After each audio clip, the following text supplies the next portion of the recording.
so today's day 20 of Daily Arithmetic Challenge. Have a go. On the screen now are the first 6 questions for you to have a go at.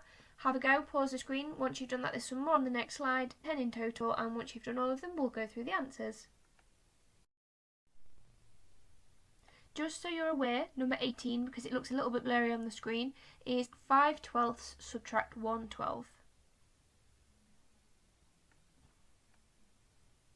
Right, time to go through the answers.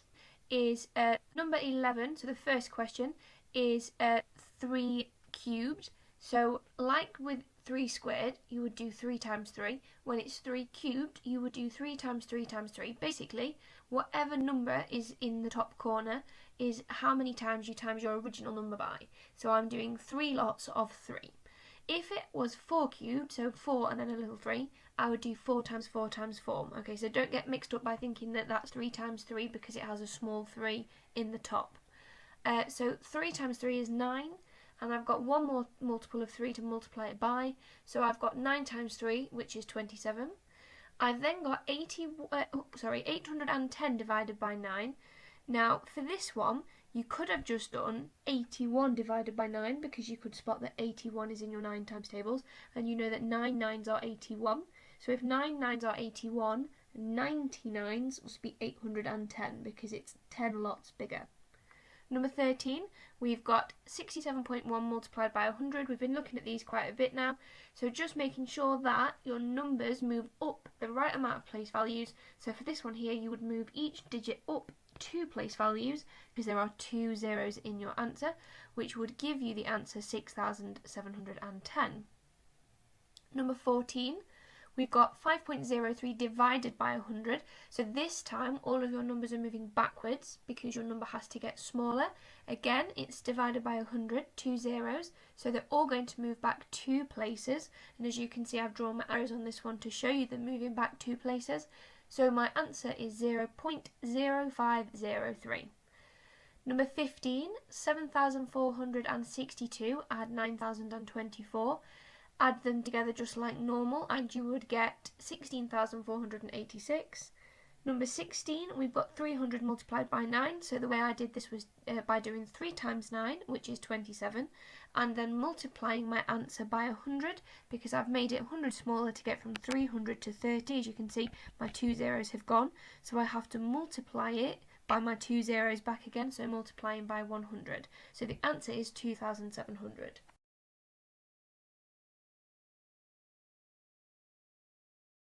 By 5. This one is exactly the same as if you were just doing a 3-digit number multiplied by a 1-digit number. You've just got to remember to put your decimal point in the same place in the answer. So I actually always start by putting my decimal in, just so I don't forget to do that. And then you just multiply your numbers like normal, and the answer that you should get is 18.55. Okay, number 18, we've got 5/12 subtract 1/12. Nice and easy. Again, your denominators are already the same number. 5 subtract 1 is 4, so your answer is 4/12. Number 19, we've got 6,732 divided by 8. So for this one, I would always recommend to my children to write out their 8 times tables down the side. Just gets rid of any risk of you making a mistake if you're trying to do it in your head. And then you can see I've done 8 into 6, which don't work. So I've crossed my 6 out, popped the 0 on top, and moved my 6 to the next place value.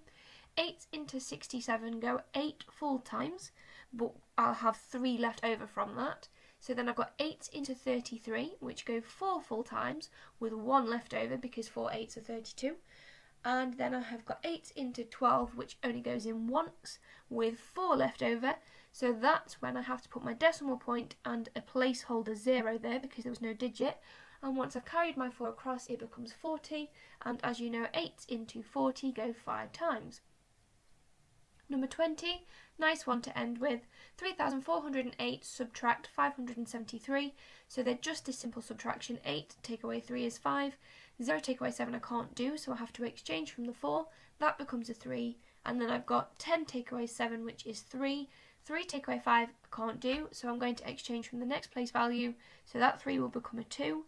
And I've now got 13 take away 5, which is 8. And 2 take away nothing, which is 2.